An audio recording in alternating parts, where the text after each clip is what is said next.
Salutare! Astăzi îți voi prezenta cum creezi în mod automat avizul de însoțire a mărfii și formularul de încărcare-descărcare a deșeurilor. Aceste documente îți vor fi necesare atunci când efectuezi o ieșire a deșeurilor din gestiune.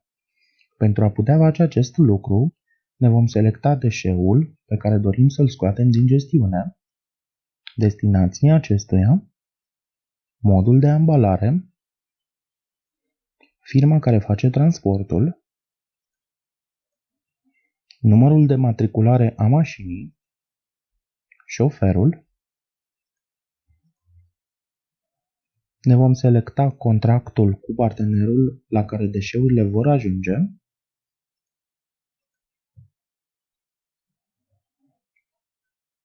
scopul și codul aferent.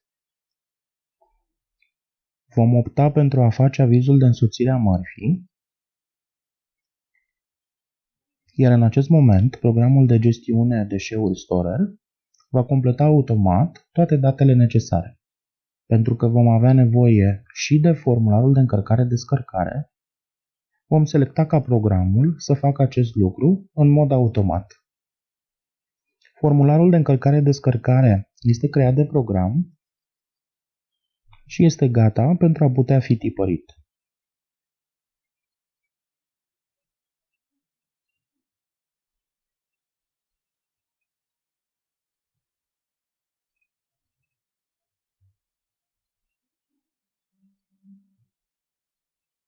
După tipărirea acestuia, în fundal, vom avea avizul de însoțire a mărfii, pe care de asemenea îl putem printa.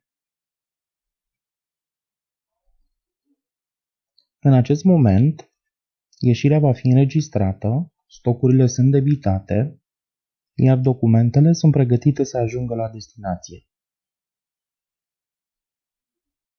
Dacă ai vizionat acest video până aici, îți mulțumim și îți recomandăm să te abonezi la canalul nostru de YouTube. Urmărește-ne în continuare, deoarece vom reveni cu alte clipuri video care te vor ajuta să ai o evidență și o gestiune corectă a deșeurilor. Pe curând!